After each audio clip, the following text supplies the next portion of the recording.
Bonjour Sylvain Maillard. Bonjour Nicolas Bétou. Benjamin Griveaux, Mounir Benjoubi, Cédric Villani, Annie Le Breton, Hugues Rançon, Julien Bergaton, tous ces gens-là sont de La République En Marche et tous sont candidats à la mairie de Paris, candidats potentiels à la mairie de Paris. Vous-même, vous êtes député de Paris et bientôt candidat pour la mairie ?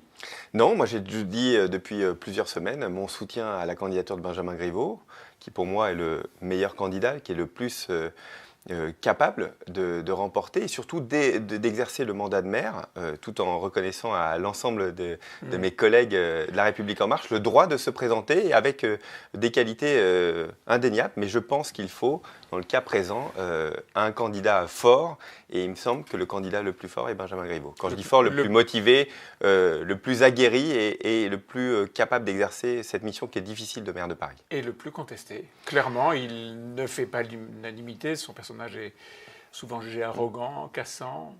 Est-ce que ce n'est pas une difficulté pour un candidat qui doit séduire ? Vous savez, tant qu'on n'est pas en campagne, tant qu'on n'est pas dans la perspective de devenir maire, je crois qu'un candidat est toujours décrié. Je me souviens il y a des années de Bertrand Delanoë, à quel point et finalement c'était un très bon maire. Donc je crois qu'il ne faut pas s'arrêter dessus. Bien au contraire, Benjamin Griveaux est vraiment...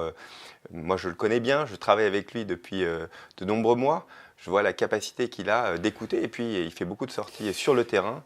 Et sur le terrain, sans médias, pour apprendre, pour comprendre ce qu'est la vie parisienne. Et les autres doivent renoncer ? Non, il y aura une commission nationale d'investiture qui décidera quel est le meilleur ou la meilleure d'entre elles. Cette espèce de course à l'échalote, c'est pas un peu contre-productif pour votre mouvement ? Paris attise les ambitions et c'est bien normal. Et ça veut dire que notre mouvement porte de nombreuses candidatures possibles et tant mieux. Ça veut dire qu'on a une vraie richesse. Pour gagner Paris, il faudra vraiment de la richesse de candidatures. Beaucoup de candidats dans les mairies aussi d'arrondissement. Et moi, je trouve ça plutôt bien, plutôt sain qu'il y ait une compétition. Cet éparpillement commence aussi à se voir au sein du groupe parlementaire. Il y a des démissions du groupe parlementaire, il y a des votes hostiles pour tel ou tel projet. On l'a vu encore la semaine dernière. Est-ce qu'il y a un problème de cohésion chez En Marche ? Écoutez, on a un groupe de plus de 300 députés et donc il est assez normal qu'il y ait des discussions sur le fond des textes. Moi, ce que je note, c'est que d'abord, il y a des discussions entre nous, dans nos réunions de groupe. Et puis ensuite, ceux qui ne sont pas d'accord s'abstiennent, ne votent pas contre, s'abstiennent. Moi, je crois que c'est important qu'il y ait une respiration et que chaque député puisse s'exprimer sur des textes qui lui semblent importants, essentiels. On essaye de se convaincre les uns les autres, mais pour le moment, nous n'avons personne qui part et qui part définitivement avec un vote contestataire, en tout cas pas de façon massive. Pour l'instant, nous n'avons personne, je reprends ce morceau de phrase que vous venez de dire, nous n'avons personne à la tête de La République En Marche comme tête de liste des européennes. Est-ce que ça n'est pas d'abord un effet secondaire du grand débat, on débat et puis on verra après la réalité des élections, et est-ce que ça n'est pas trop tard maintenant ? D'abord, il y aura une tête de liste, Tête obligatoirement, de liste, et Stanislas Guerini l'annoncera dans quelques jours, fin On dit qu'il février. attendra à la fin du débat, c'est-à-dire mi-mars au mieux, pour annoncer la tête de liste. Nous, de ce que j'avais comme information, ce serait fin février, début mars, peut-être à quelques jours près. Ce qui est certain, moi, ce que je peux vous dire, c'est qu'il y a beaucoup de candidats. Donc ce n'est pas un manque de candidats, c'est tout simplement une dynamique de groupe à installer. On regarde aussi ce qu'ont fait nos concurrents sur leurs différentes listes et il y aura une stratégie qui sera établie. Je remarque que sur les différentes listes, il y a eu des changements par rapport à ce que l'on a connu précédemment avec des binômes, des trinômes, des visages nouveaux. Beaucoup de jeunes. Et donc, bien sûr, et donc nous, il faudra aussi nous positionner par rapport à ça et c'est la réflexion que mène Stanislas Guerini et la Commission nationale d'investiture de La République En Marche. Vous êtes député de Paris. À Paris, il y a eu encore des manifestations, des actes ou des propos antisémites qui ont été clairement dénoncés depuis 2 jours. Est-ce qu'il n'y en a pas assez de ces manifestations ? Est-ce qu'il ne faut pas les interdire ? Alors, on ne peut pas interdire une manifestation, c'est notre droit, c'est ainsi. Elles peuvent être interdites s'il y a menace à l'ordre public. Oui, la réalité c'est que concrètement elles ne sont jamais interdites. Elles doivent être déclarées, elles doivent être encadrées. La déclaration permet à ce que la police puisse les encadrer. C'est ainsi, moi j'appelle depuis des semaines et des semaines à l'arrêt de ces manifestations qui deviennent plus qu'une rencontre de casseurs et puis très clairement antisémites. On l'a vu encore samedi. ce samedi. Et donc, nous prendrons nos responsabilités face à cet antisémitisme cette semaine avec mon groupe d'études antisémites à l'Assemblée nationale. Un des membres que je préside. Et du groupe d'amitié France-Israël. Aussi. Et ce groupe que je préside prendra ses responsabilités et fera en sorte que cet antisémitisme soit pleinement, dans son intégralité, reconnu dans la loi pour qu'il soit puni et sanctionné. Parce que nous pensons que l'antisémitisme... Mais changer la sanction sur l'antisémitisme. L'antisémitisme projet de loi, et proposition de loi. Nous sommes en train d'y réfléchir. On fera une proposition mardi soir. Mais l'antisionisme doit être aussi combattu et doit être aussi sanctionné, ce qui n'est pas le cas à l'heure actuelle. Vous êtes également, comme député, membre de la Commission des affaires sociales et vous travaillez beaucoup sur la rupture conventionnelle des contrats de travail. On va y venir dans un instant, mais aujourd'hui, l'actualité, c'est le bonus-malus. Ce bonus-malus pour les CDD très courts, pour lequel une négociation est engagée entre le patronat et les syndicats, et elle patine, cette négociation. Est-ce qu'elle va échouer ?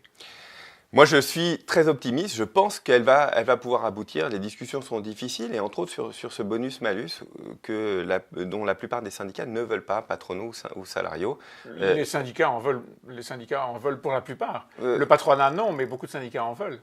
Écoutez, moi, je pense que tout le monde a le même objectif, c'est-à-dire lutter contre la prolifération des contrats courts. Ça, c'est c'est très clair, c'est porté par l'ensemble des syndicats.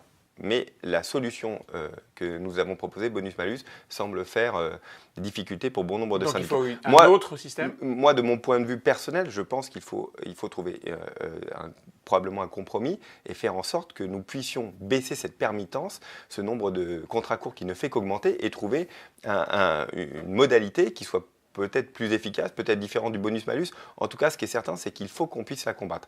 Moi, je crois qu'il ne faut pas s'arc-bouter sur un système si on voit qu'il ne va pas passer. D'un autre côté, il faut que les syndicats nous proposent quelque chose. Donc, nous restons sur notre position. Le patronat a proposé quelque chose. Il propose, mais il faut que ce soit... je trouve que c'est intéressant ce qu'il propose. Il faut que ce soit soutenu par l'ensemble des syndicats. Sinon, nous resterons sur ce que nous avons proposé, le bonus-malus. Le patronat a proposé un renchérissement du contrat au bout d'un certain temps, et renchérissement qui profite aux salariés. Dans cette alternance fréquente entre CDD et contrats plus ou moins longs, plus ou moins courts, il y a aussi un système qui a été probablement dévié de son objectif, qui est la rupture conventionnelle. Vous voulez lutter contre ? Oui, moi je pense que la rupture conventionnelle, 8% d'augmentation de rupture conventionnelle par an. On a presque doublé depuis en moins de 8 ans. Donc là, il y a un moment, il y a forcément un système qui fonctionne trop bien. Moi, je pense que la rupture conventionnelle à l'initiative du salarié est donnée trop facilement. Je crois qu'on a en face de nous des salariés qui, parfois, pour des raisons qui sont tout à fait valables, et je crois qu'elles soient encouragées, la mobilité, la formation professionnelle, ou bien tout simplement changer de métier, veulent s'en aller de l'entreprise, et c'est très bien.